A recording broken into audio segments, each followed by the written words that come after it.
گھر والے بھی دشمن، شہر والے بھی دشمن، سارا جہاں دشمن، مگر ابراہیم علیہ السلام فرماتے ہیں کہ میرے ساتھ میرا خدا ہے۔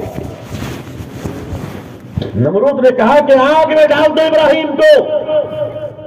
حضرت ابراہیم علیہ السلام کے لیے آگ جلائی گئی، فرشتوں میں ہلچل مچ گئی، اے اللہ یہ کیا ہو رہا ہے؟ آپ کے خلیل کو آگ میں ڈالا جائے گا؟ آپ مجھے اجازت دیجئے میں پر مار کر آگ کو ٹھنڈی کر دوں۔ اللہ نے فرمایا ایک بار میرے ابراہیم سے پوچھ لو، اس کو تمہاری مدد چاہیے؟ فرشتوں نے آ کر پوچھا ابراہیم اگر آپ اجازت دیں تو میں ایک پر ماروں آگ ٹھنڈی ہو جائے۔ حضرت ابراہیم علیہ السلام نے فرمایا کیا یہ اجازت میرے رب نے دی ہے؟ کہا نہیں، میں اپنی پسند سے آیا ہوں۔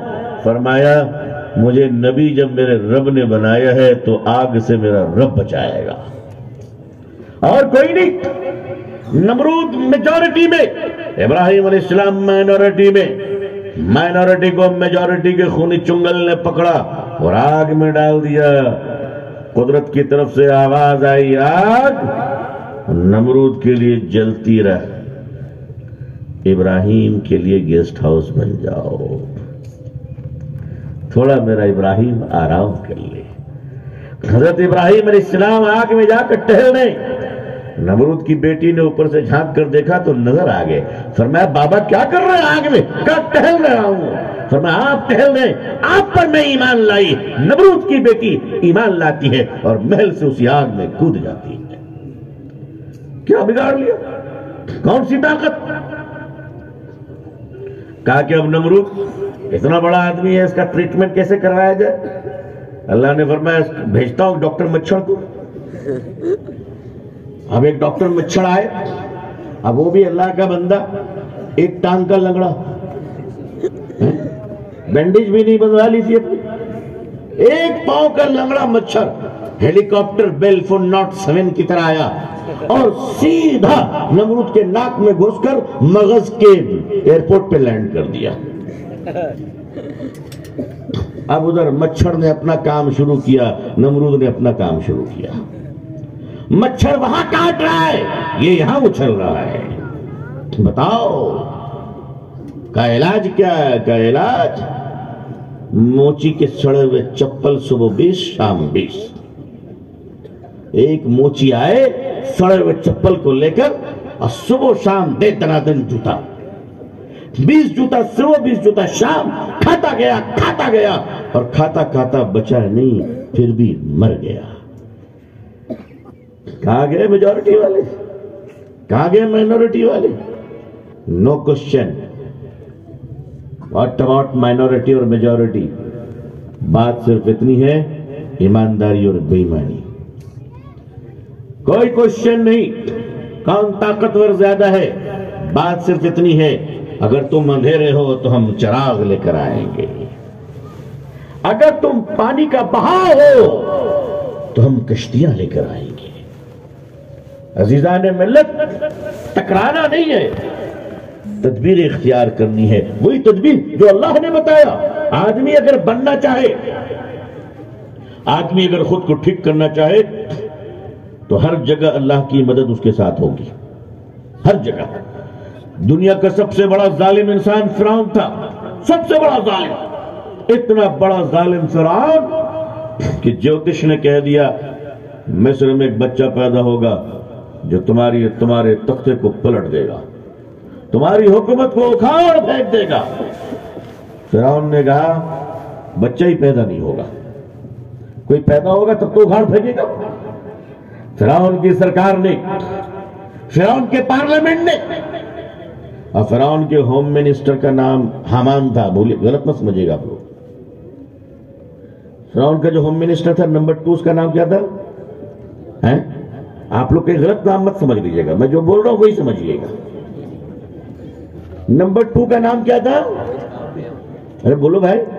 حامان تھا، حامان۔ اب حامان کا نام اگر آج کل چینج ہو گیا ہو تو مجھے معلوم نہیں ہے، میں نے تو حامان ہی پڑھا ہے،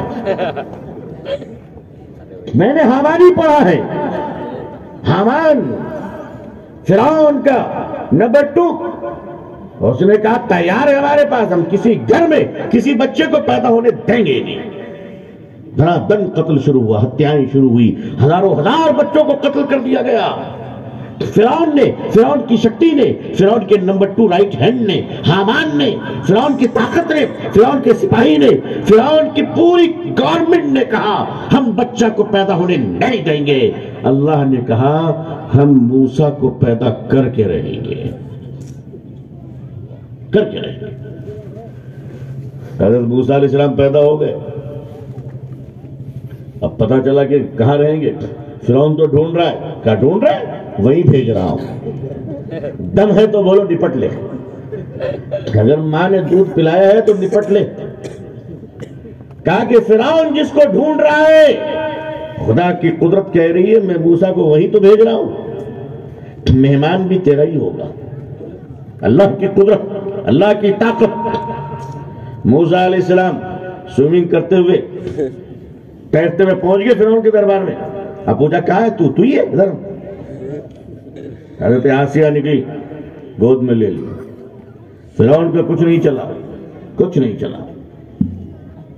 اسی لیے بعض لوگ کہتے ہیں بیوی مت رکھو، رہے گی تب تو چلے گی، نہ رہے بانس نہ بجے بانسری۔ اس لیے آج کل فتنہ چل رہا ہے، لیو ان ریلیشن، عورت کو صابن کی طرح استعمال کرو اور یہ میاں شیخ صاحب آگے بڑھ جاؤ۔ مسلمانوں تمہاری ذمہ داری ہے کہ تم اپنی بیٹی کے اور ساری دنیا کی بیٹیوں کی رکشا کرو گے، انشاءاللہ کریں گے انشاءاللہ۔ بازار سے جب گزرو گے مسلمانوں تو اپنی نظر کو نیچی رکھنا، کسی کی ماں بہن کی طرف آنکھ اٹھا کر مت دیکھنا۔